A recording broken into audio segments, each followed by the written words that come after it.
Hey, Danny, got a minute? Hey, you're just sitting at home doing nothing, so at least reply to my messages quickly, okay? You're such a loser.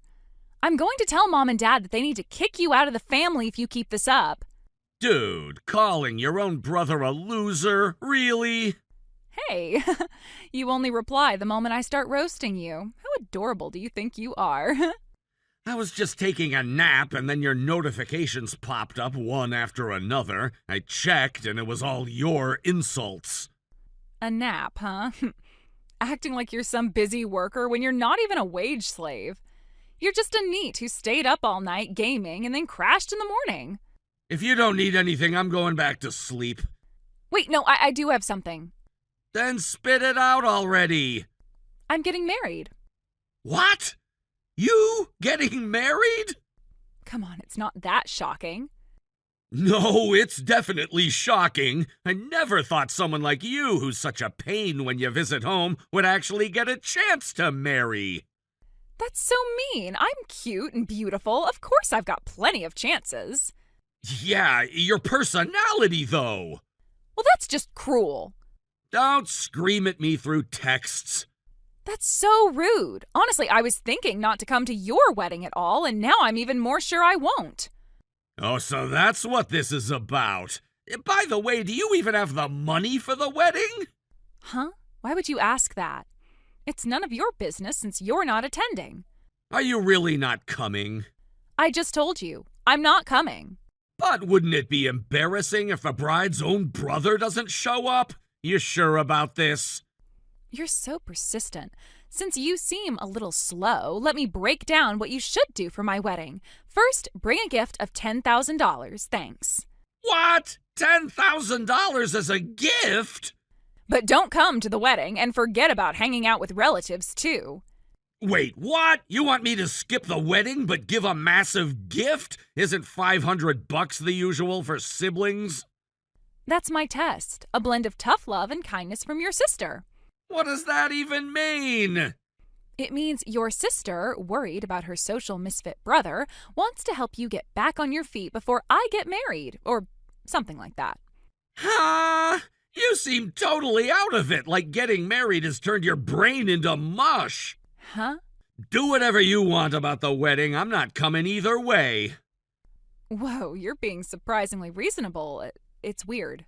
What? Oops. Better stop before I say something that ruins the wedding for you. Whatever. I'm tired. Can you just let me sleep now? All right. Good night, Mr. NEET older brother.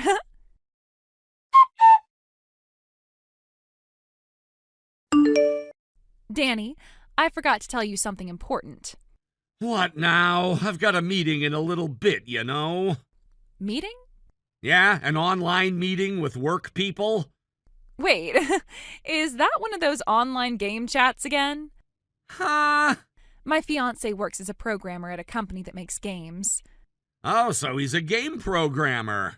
Yeah, and he told me there are people who build relationships through chat features in games. Huh.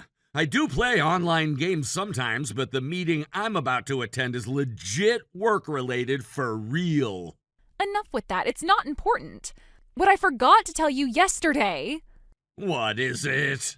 Like I said, my fiancé is a game programmer, and guess what? He makes good money. No? Yeah, joining that matchmaking event in town really paid off. Oh, right. The shopping district holds that matchmaking event once a year. He's a high-spec catch, totally different from you. You really treat your fiancé like a prize, huh? Don't be jealous just because you're jealous. I'm not jealous at all. His name's Seth. Seth? He's seriously a great guy. I'm definitely not introducing him to you. Wait, you're having a meeting between the families, right? Are you saying I'm not invited to that either?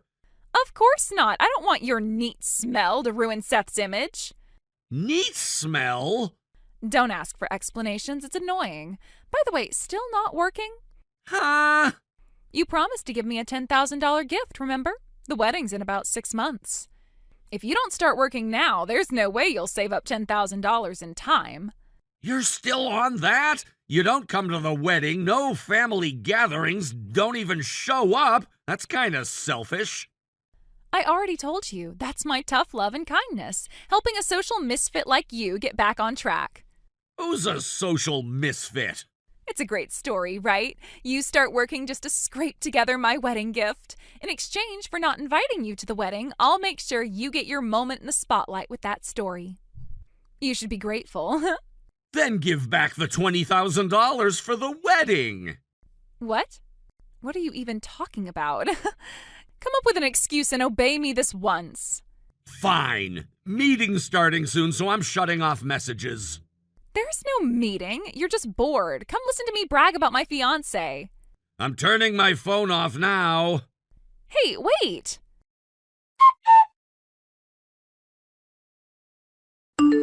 Danny, answer me right now. Don't ignore me. What is it now? What the hell's going on here? You said you're some business partner of Seth's company? Explain yourself. Yeah, about that. I was just as shocked as you. Yesterday at the online meeting, Seth was there too. What? During a break, we started talking about personal stuff. I asked him straight up, and sure enough, he's the Seth who's your fiancé. Why didn't you tell me sooner? Because I only found out yesterday myself, all right? No, not that. I'm talking about you being some close business partner of Seth's. And you're actually a game character designer? You never told me that. Look, Seth and I only connected yesterday, and I told him I'm an illustrator. I thought I told you before.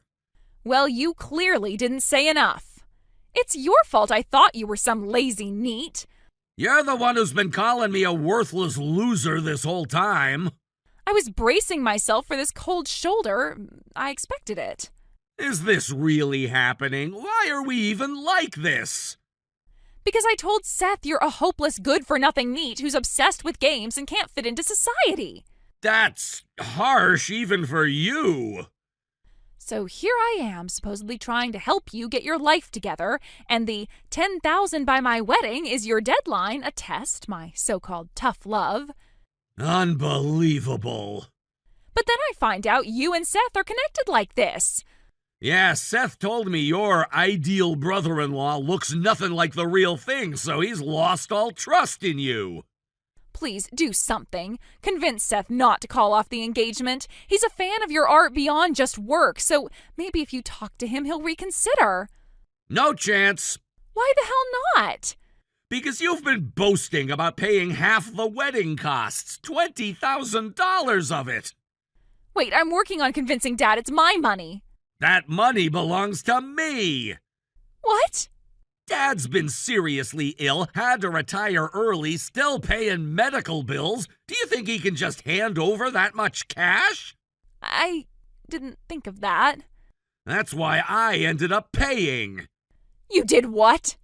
Before I knew Seth was your fiancé, I vented about this nonsense. Your lies and delusions are coming out now. Mismatched money sense like this? It's a perfect reason for Seth to break off the engagement.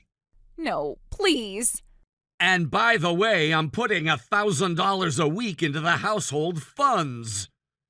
$1,000? Compared to your part-time jobs here and there with zero savings and a big attitude, I think I'm the one holding it together.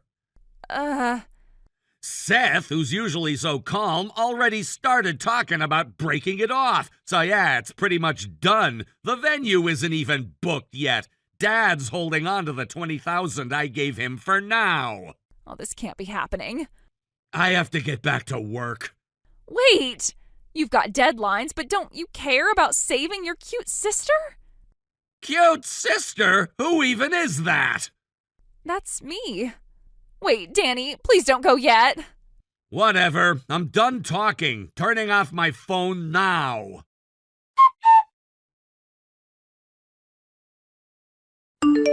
A few minutes later, my sister was pounding on my bedroom door, shouting so loudly that even earplugs couldn't drown her out. Her voice ricocheted through the thin walls, vibrating the floorboards beneath my feet.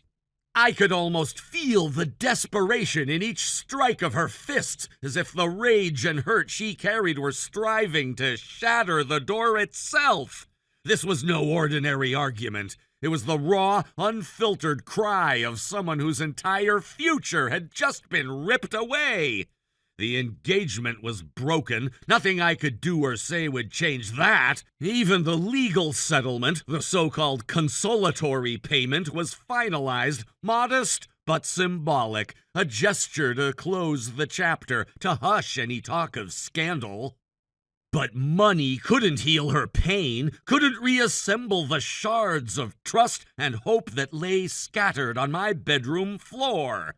When the dust had barely settled, my parents moved in with ruthless speed. It was as if they'd been waiting for the moment to strike, to cut ties completely and without mercy. 3 days after the engagement was called off, the ultimatum arrived. My sister would leave the family home and live on her own. She would receive no support, financial or otherwise. No rent assistance, no help with utilities, nothing. She was to fend for herself, to live with the fallout of her own actions. I watched her pack like a ghost in motion, lifeless, bereft of hope.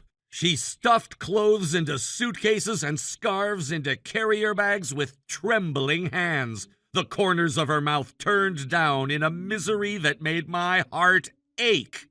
Every item she packed felt like a sacrifice. The silk blouse she bought for our wedding celebration, the scented candles she spent hours picking out, the framed photograph of her and her fiancé, half smiling, half dreaming of a life that would never come to pass.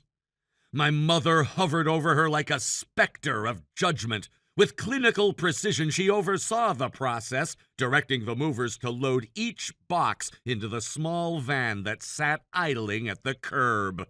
It all happened so quickly, so mercilessly, that I could hardly breathe watching it.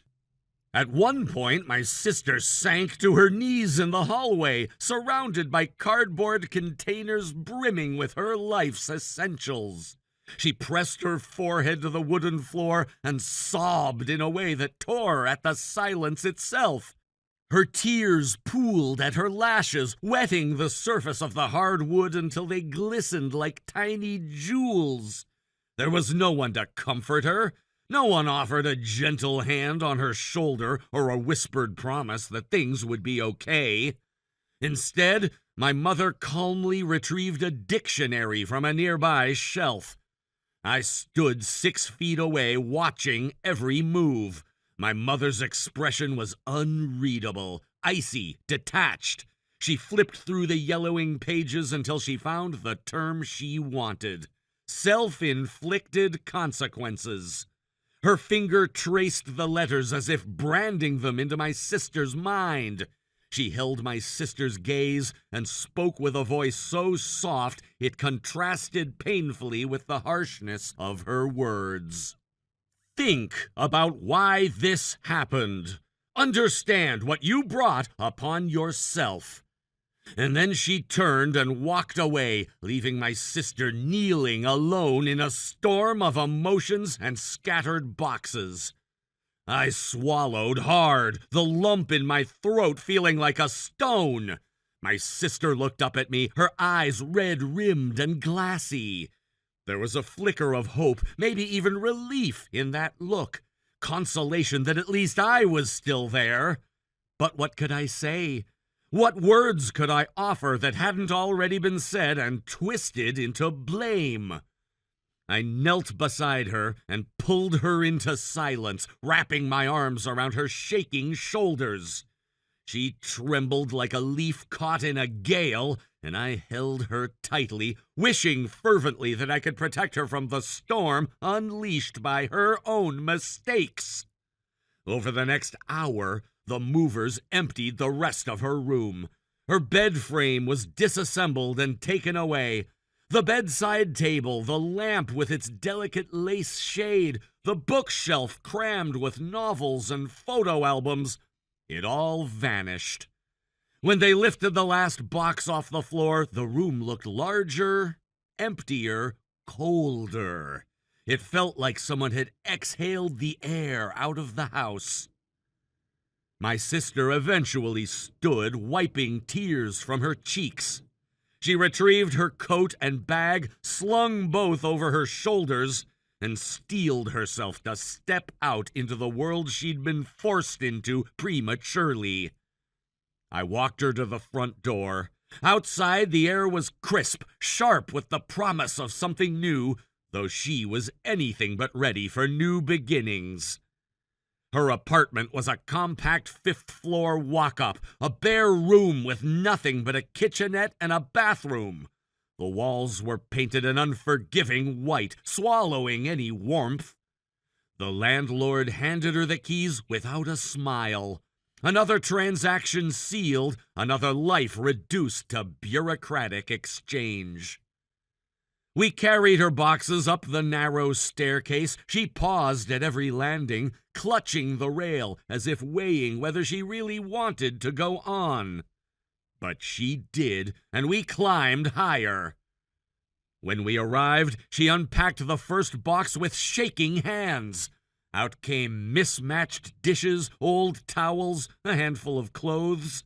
There was no furniture beyond the thin mattress she'd purchased on credit. No photos on the walls, no sign of the laughter or chatter that had once defined her life. She sank onto the edge of the mattress and let the weight of everything press her down. That night, I stayed in her apartment, sleeping on the small pull-out couch in the living area. The city lights blinked in through the window, distant and indifferent. My sister lay curled on the mattress, staring at the ceiling like she expected it to collapse on her at any moment. When I finally drifted off, I dreamed of the pounding on the door, the echo of my mother's words, the unyielding sound of cardboard boxes being sealed shut. The next morning, I woke up to find her still in the same position. We hadn't spoken at all. The silence between us was not peaceful. It carried the weight of everything left unsaid. I made coffee on the tiny burner and handed her a mug. The steam curled above it, warm and inviting, but she stared past it as though it weren't there. At some point she whispered, "I don't know what to do now," and I realized that was the question I needed to answer as well. The engagement was gone, the house was gone, the family safety net was gone. But she still had herself, and maybe that was the beginning of something, however painful. She needed a job, a place to live beyond that cramped apartment. Perhaps the modest damages could cover a few months of rent, but after that she'd have to stand on her own. She needed to rebuild her life from the ground up, to learn hard lessons about responsibility and the price of broken promises. I spent the afternoon helping her sort through her things. Photo albums came out. We laughed and cried, looking at memories of happier times. I found her wedding dress stashed in a garment bag at the back of her closet, pristine, untouched. She ran her hand over the ivory fabric and shook her head, eyes glistening. No words were spoken, but the sorrow in her face spoke volumes. In the days that followed, I checked on her every morning before I left for work. She looked more composed, as if the raw edges of her pain were finally dulling. She started job hunting again, filling out applications, sending resumes. She joined a small gym to keep her mind busy. She began cooking simple meals instead of ordering takeout. Each small action was a step away from despair and toward reclamation of her own identity. One evening, she called me and said she was moving into a slightly larger apartment, one with a living room that didn't force her to sleep next to her suitcase. I offered to help her move again. We laughed at the irony of boxing up her life twice in 1 week, and somewhere in that laughter, I saw a spark of her old self return. Parents can be harsh when they want to drive a point home. Mine had shown my sister no mercy, but their message had been clear. Every choice has consequences, and you have to live with them. My sister had crashed and burned spectacularly, but maybe that crash would force her to learn lessons she never would have learned otherwise. By the time 6 months passed, she had a steady job, a small but cozy apartment, and a new circle of friends who knew nothing of the engagement scandal. She even started dating again, cautiously, with careful questions and measured expectations. She was rebuilding herself from the ground up, stone by stone. Breaking an engagement had been the worst mistake of her life to date, but it had also propelled her into a transformation she never would have sought on her own. She'd lost her sense of security, yes, but she'd gained self-reliance and resilience. She learned that no amount of family backing could substitute for personal responsibility. She discovered that pain, while excruciating, could be a catalyst for growth. Thank you for watching and listening. We hope you enjoyed the video. Don't forget to like this video and subscribe. Also, feel free to leave a comment about what you thought of the story. We look forward to seeing you at the next story. Thank you for watching. Please subscribe and hit the like button. See you next time.